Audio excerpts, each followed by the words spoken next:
The rain battered the windows of the Manhattan penthouse, a relentless drumbeat that matched the storm in Ethan's chest. He stood by the glass, staring at the blurred city below, wondering how he'd ended up here bound to a man who saw him as little more than a signature on a contract. At 28, Ethan Harper had signed away his heart for a deal that promised stability but delivered only silence. The contract was simple: marry Julian Caldwell, the 32-year-old heir to a real estate empire, to secure a merger that would save Ethan's family's struggling construction business.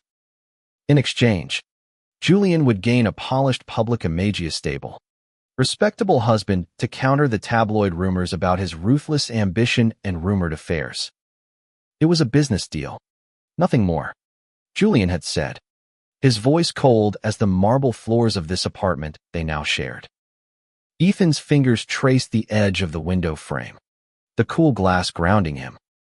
He'd always known he was gay, had come out to his family at 16 with trembling hands and a racing heart.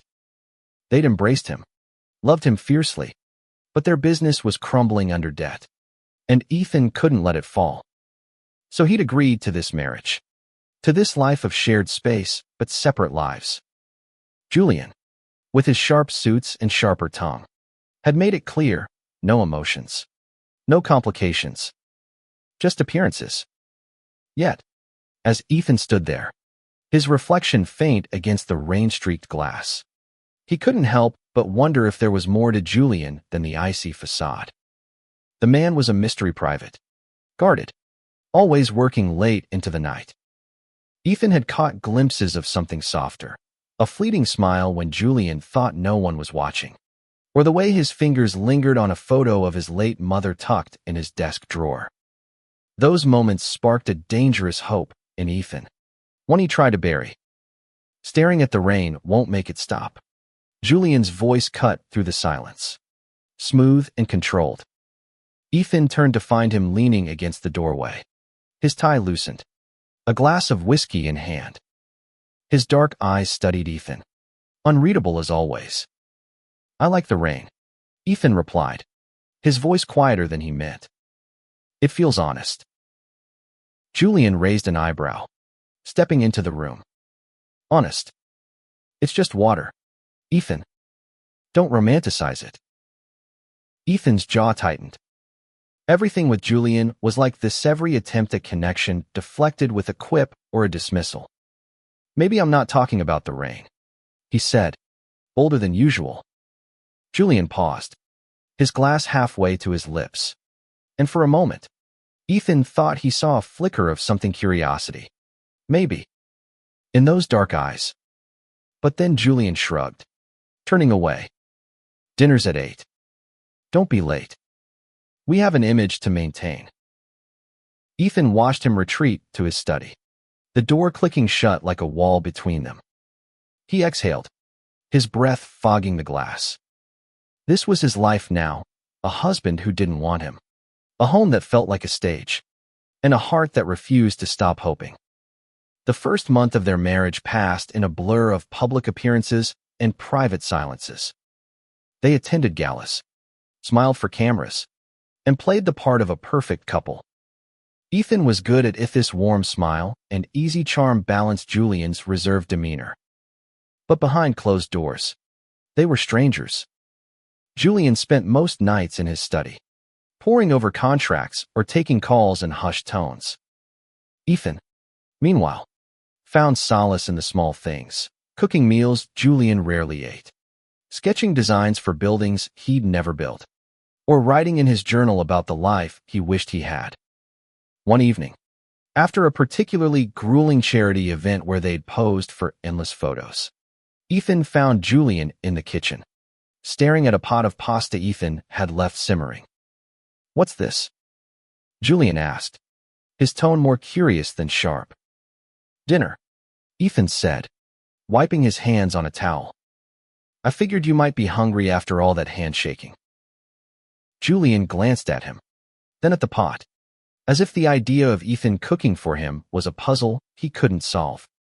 "You don't have to do this," he said finally. "We have staff." "I know," Ethan replied, stirring the sauce. But I like it. It's normal. Julian's lips twitched. Almost a smile. Normal, he echoed, like the word was foreign. He hesitated, then grabbed a fork and speared a piece of pasta. Tasting it, Ethan held his breath, waiting for a critique. Instead, Julian nodded. Not bad. It was the closest thing to a compliment Ethan had gotten in weeks. He smiled. A real one. And for a moment, the kitchen felt less like a battlefield. But then Julian's phone buzzed, and he was gone again, leaving Ethan with a half-eaten plate and a spark of something dangerous, hope. As weeks turned to months, Ethan began to notice cracks in Julian's armor. There were moments small, fleeting when Julian let his guard down. Like when Ethan caught him humming an old jazz tune while sorting mail, or when he found Julian asleep on the couch, a book splayed across his chest. These glimpses made Ethan wonder who Julian really was beneath the tailored suits and calculated words. One night, unable to sleep, Ethan wandered into the living room and found Julian there, staring at a photo on his phone. It was his mother, her smile bright even in the grainy image. She was the only one who ever got me, Julian said, his voice low, almost to himself. Ethan froze, unsure if he was meant to hear it. She looks kind, Ethan said softly, sitting on the arm of the couch. Julian didn't look up, but he didn't snap at Ethan to leave, either.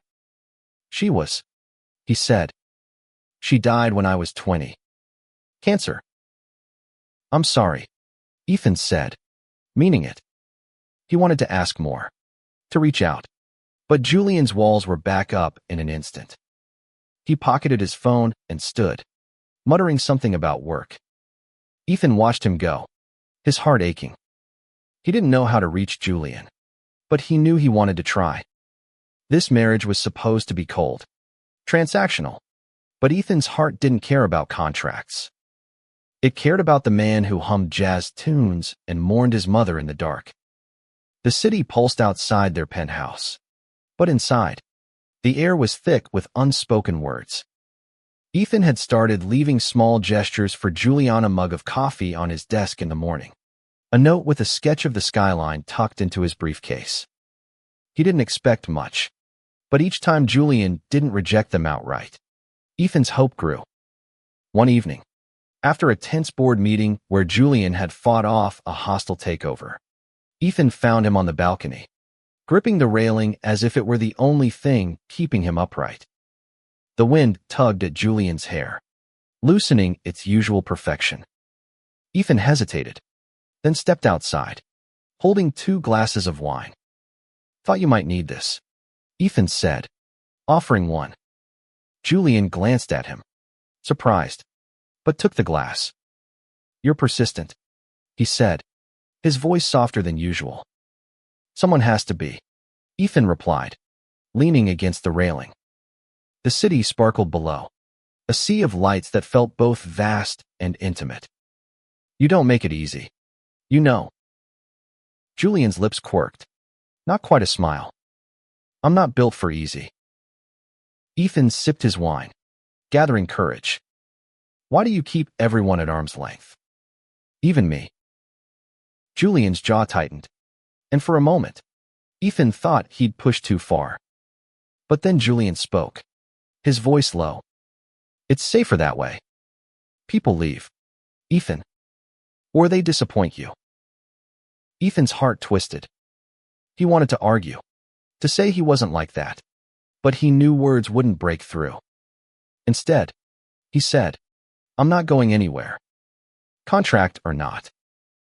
Julian looked at him then, really looked, and Ethan felt the weight of Ida's searching gaze that made his pulse race. But before anything more could be said, Julian's phone buzzed, and the moment shattered. The next day, Ethan found a rare moment of peace in their shared routine. Julian had agreed to join him for dinner at home, a small victory Ethan cherished.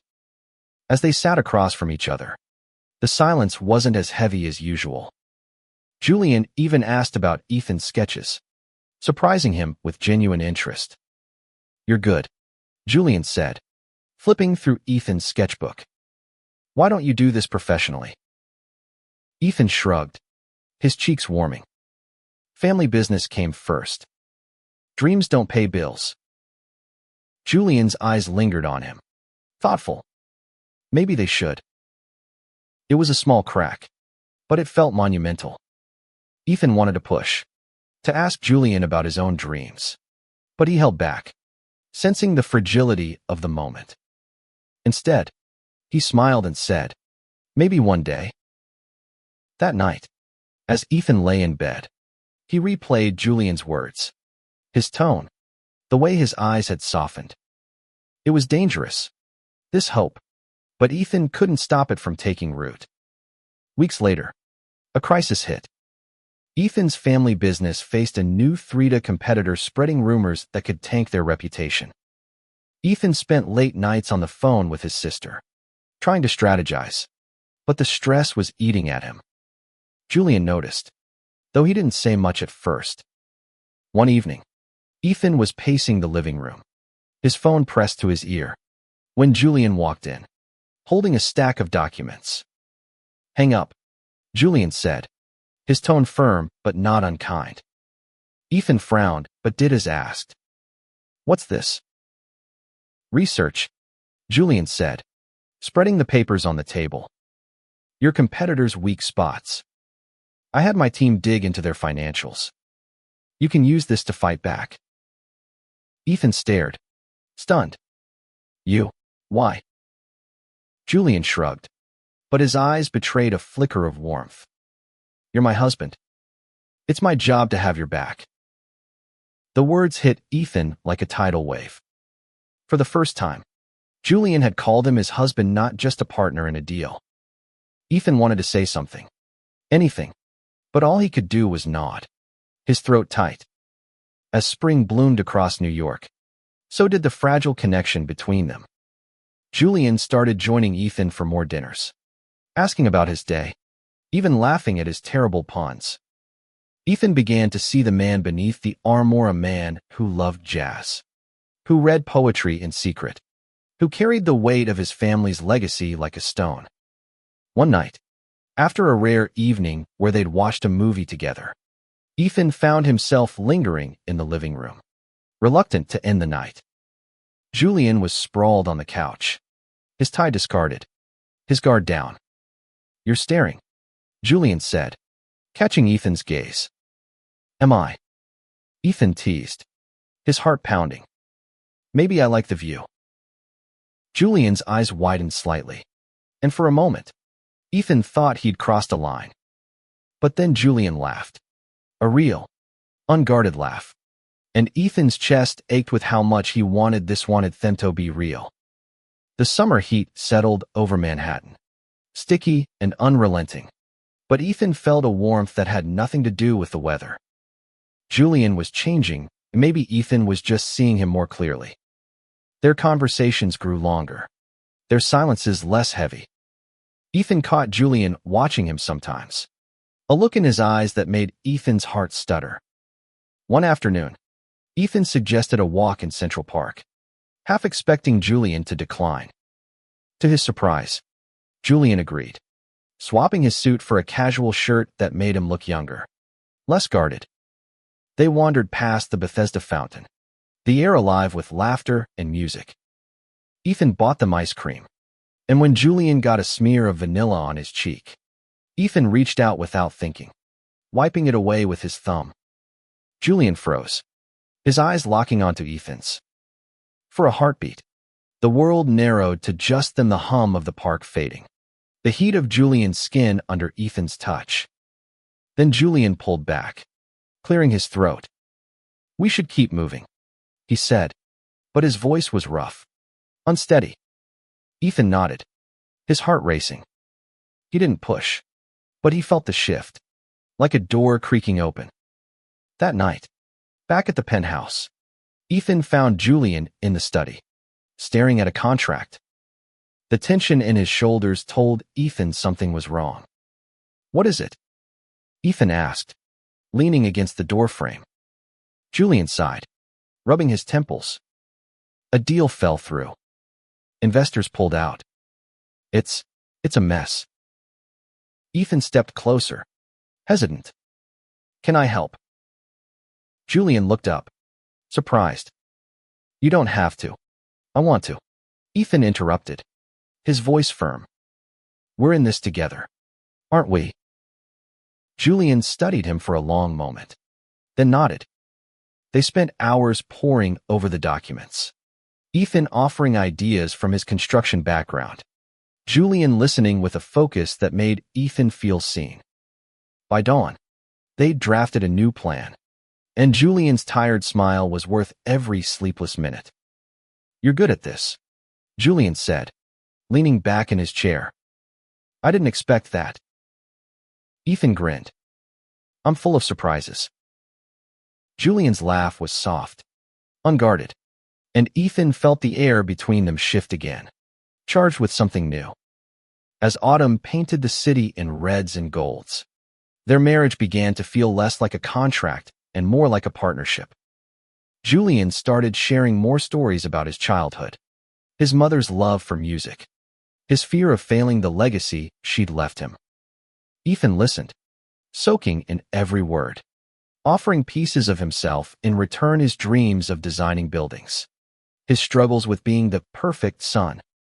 One evening, at a rooftop gala, Ethan overheard a guest whisper about their marriage, calling it a sham. The word stung, but before he could react, Julian was at his side, his hand resting lightly on Ethan's back. Ignore them, Julian murmured, his voice low. They don't know us. Us. The word sent a shiver through Ethan. He looked at Julian, searching his face, and found something new, their protectiveness, maybe even affection. For the rest of the night, Julian stayed close, his touches lingering, his smiles meant only for Ethan. But not every moment was progress. Some days, Julian retreated, his walls snapping back into place. Ethan tried not to take it personally, but it hurt. One night, after Julian canceled their plans for a late meeting, Ethan confronted him. Why do you do this? Ethan asked, his voice shaking. 1 minute you're here, really here, and the next you're gone. What are you so afraid of? Julian's eyes darkened, his jaw tight. You wouldn't understand. Try me, Ethan challenged, stepping closer. I'm your husband, Julian. I deserve to know. Julian looked away, his hands clenched. I don't know how to do this, he admitted, his voice barely above a whisper. I don't know how to let you in without losing myself. Ethan's heart ached, but he didn't back down. You won't lose yourself, he said softly. I don't want to take anything from you. I just want to know you. Julian didn't respond, but he didn't pull away either. And that, Ethan decided, was enough for now. Winter crept into New York, blanketing the city in snow and silence. Ethan and Julian's relationship teetered on the edge of something real, but every step forward came with a stumble back. Ethan kept trying, leaving notes, cooking meals, asking questions that Julian sometimes answered and sometimes dodged. One snowy evening, Ethan found Julian in the living room, staring at the Christmas tree Ethan had insisted on putting up. The lights cast a warm glow over Julian's face, softening his sharp edges. You really love this stuff, don't you? Julian said, almost teasing. Traditions matter, Ethan replied, sitting beside him. They remind you of what's worth holding on to.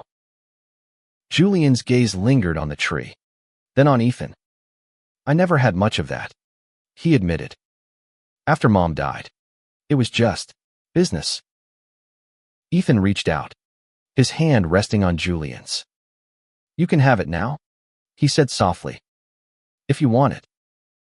Julian didn't pull away, and for the first time, his fingers curled slightly around Ethan's, a tentative connection that made Ethan's heart soar. The holidays brought new challenges. Julian's father, a stern man who'd never accepted Julian's bisexuality, demanded they host a family dinner. Ethan could see the tension in Julian's shoulders, the way his smiles grew forced as the date approached. Ethan offered to handle the planning, and to his surprise, Julian let him. The dinner was a success, but Julian's father's cold remarks about their arrangement cut deep. Later, as they cleaned up, Ethan found Julian in the kitchen, his hands shaking as he scrubbed a plate. "He'll never see me," Julian said, his voice raw. "Not the way Mom did." Ethan took the plate from him, setting it aside. "I see you," he said, his voice steady. "And I'm not going anywhere." Julian looked at him, his eyes searching, and for a moment, Ethan thought he might say something. But then Julian pulled him into a hug, brief but fierce, and Ethan felt the weight of everything Julian couldn't yet say. As the new year dawned, Ethan began to feel the strain of their unspoken feelings. He loved Julian, knew it now, had known it for months, but he didn't know if Julian could ever love him back. The contract still loomed over them, a reminder that this could end when the merger was secure. One night, after a long day, Ethan found Julian in the study, a glass of whiskey in hand.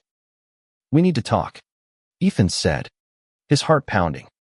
Julian looked up, wary. "About what?" "Us," Ethan said, his voice steady despite the fear clawing at him. "This marriage. I can't keep pretending it's just a deal. Not when I don't." Julian cut him off, standing abruptly. "Don't say it, Ethan. You'll ruin everything." Ethan's chest tightened, but he pressed on. "What's there to ruin? A contract? Or the chance for something real?" Julian's eyes flashed with something fear, anger, longing. But he turned away. "You don't know what you're asking for," he said, his voice low. "I'm asking for you," Ethan said, stepping closer. "All of you. The real you." Julian didn't respond, and the silence was deafening. Ethan walked away, his heart heavy, wondering if he'd pushed too far. The silence between them stretched into days. Ethan threw himself into work, sketching designs late into the night, trying to drown out the ache in his chest. Julian was distant, retreating to his study or leaving for meetings before dawn. But Ethan noticed small things, the way Julian lingered in doorways, watching him, or the extra coffee mug left on the counter, brewed just how Ethan liked it. One morning, Ethan found a note in Julian's sharp handwriting. "Dinner tonight. Just us. 7 p.m.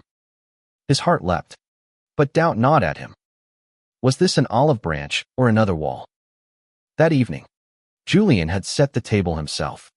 A simple spread of takeout from Ethan's favorite Italian place. "No staff," Julian said, almost shyly. "I wanted it to be us." Ethan smiled, his hope flickering back to life. They ate, talked, laughed, and for the first time, it felt like a date. Julian shared a story about sneaking into a jazz club as a teenager, his eyes bright with memory. Ethan soaked it in, falling a little harder with every word. As they cleared the table, Julian's hand brushed Ethan's, and neither pulled away. "I'm trying," Julian said suddenly, his voice low. "I don't know if I'm any good at this, but I'm trying." Ethan's breath caught. "That's all I've ever wanted," he said, his voice thick with emotion. The weeks that followed were a delicate dance. Julian opened up more, sharing stories, fears, even dreams he'd buried long ago. Ethan reciprocated, showing Julian his sketches, talking about the buildings he wanted to create. They began to build something real, piece by piece, but the contract still hung over them. One night, at a quiet jazz club in the village, Julian took Ethan's hand under the table, his grip firm but gentle. "I used to come here with Mom," he said, his voice soft. "It feels right to be here with you." Ethan's heart swelled, but he couldn't shake the fear that this was temporary. "What happens when the merger's done?" he asked, his voice barely audible over the music. Julian's grip tightened. "I don't know," he admitted. "But I don't want to lose this." It wasn't a promise, but it was enough to keep Ethan holding on. Spring returned, and with it, a new challenge. Julian's father announced he was stepping down, leaving Julian to take over the company. The pressure was immense, and Ethan saw the toll it took. Late nights, tense calls, Julian's old walls creeping back. Ethan tried to be there, but Julian's distance grew. One night, after a heated argument about a missed dinner, Ethan snapped. "I can't keep doing this," he said, his voice breaking. "I love you, Julian. I've loved you for months. But I can't keep pouring my heart out if you're just going to shut me out." Julian froze, his eyes wide. "You love me?" Ethan nodded, tears burning his eyes. "And it's killing me that you don't see it." Julian stepped closer, his hands shaking. "I see it," he whispered. "I've seen it all along. I didn't know how to let myself feel it." Ethan's breath hitched, hope and fear colliding. Julian reached out, cupping Ethan's face, and for the first time, he kissed him a soft, tentative kiss that held 1,000 unspoken promises. The kiss changed everything. It was as if a dam had broken, and Julian's walls crumbled, letting Ethan in. They spent nights talking, laughing, touching small, careful steps towards something real. Julian was still guarded at times, but now, when he retreated, he always came back, an apology in his eyes or a quiet gesture to bridge the gap. One morning, Ethan woke to find Julian sketching beside him, a clumsy attempt at a building design. "You inspired me," Julian said, a shy smile on his face. Ethan laughed, pulling him close, and for the first time, their marriage felt like a home. But the world outside their penthouse wasn't as kind. The merger was finalized, and with it came scrutiny. Tabloids dug into their marriage, questioning its authenticity. Julian's father made cutting remarks about keeping up appearances. Ethan felt the pressure, but Julian was steadfast, holding his hand at events, shutting down rumors with a quiet, fierce protectiveness. One evening, at a charity ball, a reporter cornered Ethan, asking if their marriage was just for show. Before Ethan could respond, Julian stepped in, his voice calm but firm. "My husband is the best thing that's ever happened to me," he said, his eyes locked on Ethan's. "That's all you need to know." The crowd murmured, but Ethan didn't care. Julian's words were a lifeline, pulling him closer to the man he loved. As summer bloomed, Julian surprised Ethan with a trip to a small cabin upstate, a place his mother had loved. They spent days hiking, cooking, talking about the future. Julian opened up about his bisexuality, the shame he'd carried, the fear of being seen. Ethan listened, his heart aching for the boy Julian had been, and loving the man he'd become. One night, under a sky full of stars, Julian took Ethan's hand. "I don't want this to end," he said, his voice raw. "The contract, the merger, none of it matters. I want you, Ethan. For real." Ethan's eyes filled with tears, but he smiled. "I've always been yours," he said, pulling Julian into a kiss that felt like a vow. Back in the city, they faced new challenges. Julian's new role as CEO was demanding, and Ethan's family business hit another rough patch. But they faced it together, leaning on each other. Ethan started designing again, his sketches catching the eye of a local firm. Julian was his biggest supporter, framing Ethan's first commission and hanging it in their living room. Their love grew quietly, built on small moments, coffee in bed, late-night talks, Julian's hand finding Ethan's in a crowded room. It wasn't perfect, but it was theirs.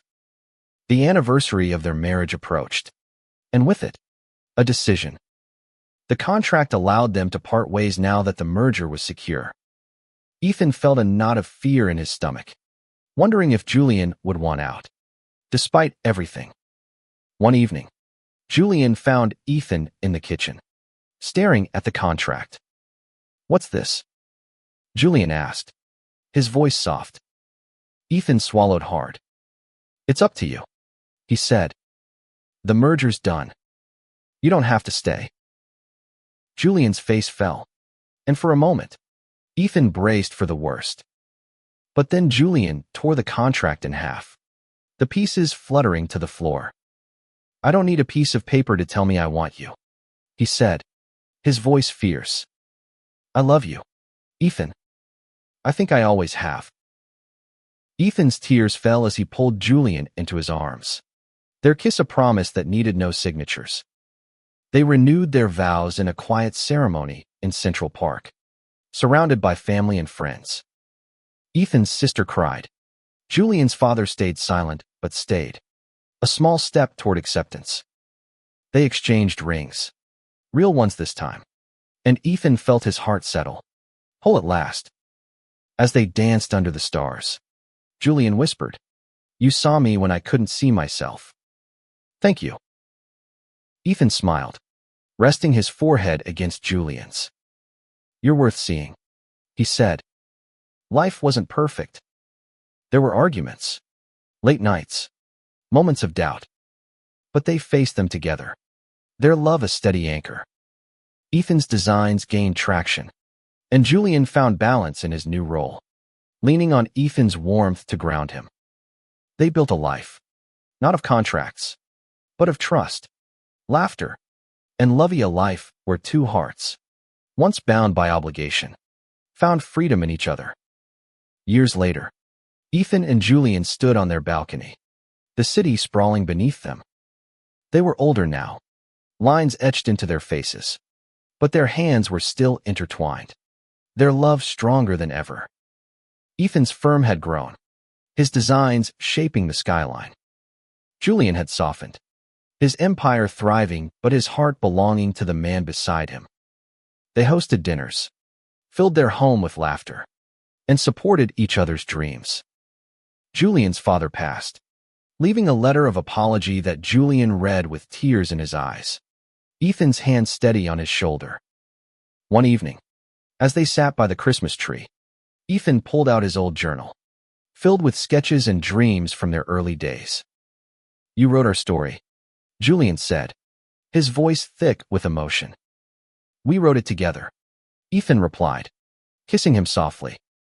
Their love wasn't just a story, it was a testament to resilience, to choosing each other every day. They faced the world's judgment, their own fears, and came out stronger. Ethan had entered a cold contract, but what he found was a love that warmed every corner of his heart. As they stood together, watching the city lights, Ethan knew this was what he'd always wanted, not just a marriage, but a life built on truth, on seeing and being seen. And Julian, finally free to love, had seen his heart all along.